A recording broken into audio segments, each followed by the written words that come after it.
Well, hey, how's it going? My name is Mark Levitt, and welcome to another exciting edition of What I'm Thinking, the YouTube series in which I just randomly talk about stuff. Nothing important, nothing you need to take notes on, just things that randomly pop into my head. And the reason why my face is so close is because for some reason the volume on this got muffled over time, this particular device. So I'm sorry that it's this close up. I really do apologize for any faint hearted people out there. Okay. Anyway, so, oh, you hear a siren in the background? That's really annoying when I'm starting this up and already there's a siren.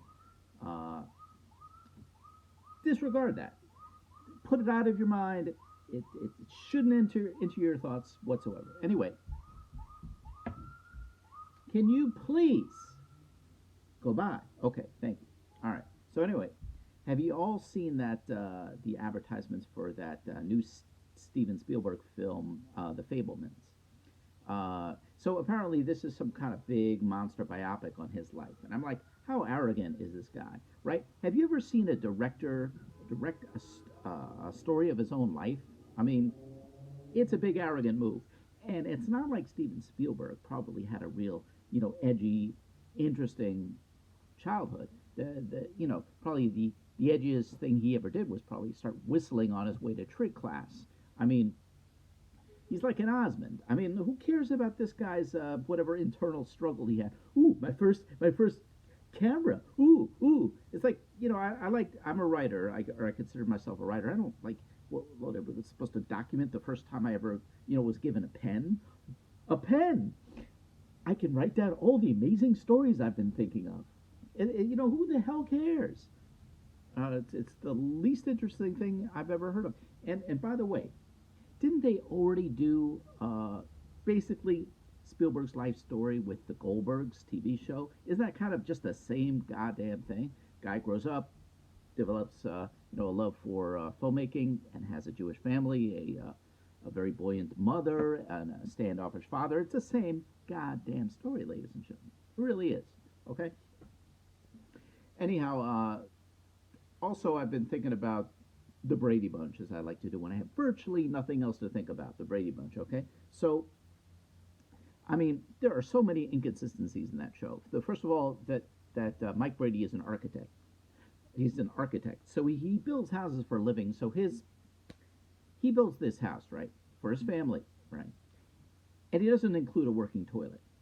I mean, the layout of this house is just terrible because this the kids live or sleep three-door room like wolves. It's really horrible.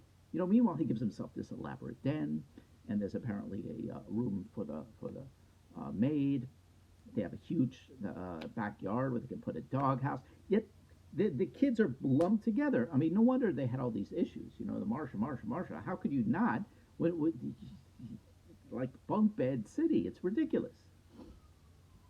But the thing that the worst, most bizarre thing about that show is that episode where Marsha got hit in the face with a football. Remember that? Where she gets hit. This Peter, I think, throws a football. It collides with her face, right? You still hear that siren. But anyway, the football collides with Marsha's face. So her first instinct, her first impulse is to go, oh, my nose. Oh, my nose. Oh, my nose. I'm like, do you do that in real life? Did you get hit and just shot out the body part that felt the impact? Do boxers do that? Ooh, my left tibia. Ooh, my pectoralis major. Ouch. Ouch, that smarted. I mean, it doesn't happen. It's bizarre. Why would you? It's an oddly specific thing to call out when you're in extreme pain. It really is. What else? Well, that show, what's it called? Stanley Tucci's Searching for Italy, right? Have you seen this guy? This show? It's just actor Stanley Tucci. So he's going around Italy sampling food and talking to the locals about making food. I mean, isn't this guy a famous dick? Why do I care about? I mean, what the fuck do I care about this guy's feelings on mozzarella cheese? I mean, I want to kick his ass in the terminal. I mean, I don't care what his thoughts are about food, and no one has really addressed the fact that Stanley Tucci resembles the Swedish chef from the Muppets. Nobody's talking about this, and I think it's an obvious thing that needs to be brought forward. I really do. So anyway, it's approaching Christmas, right? And of course, they keep trotting out the normal movies, and of course, Love Actually enters into the mix because it has the Christmas theme and everything.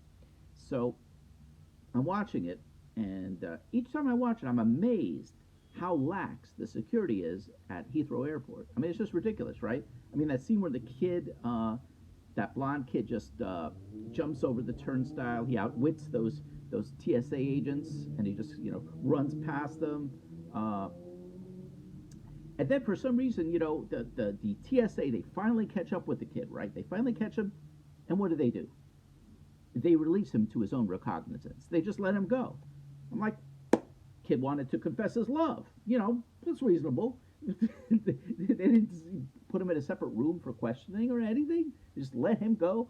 And meanwhile, have you heard the mouth on that kid? He's like telling his father how much he loves this this girl, and he goes, "Come on, Dad, let's get anal raped by love. Let's do it.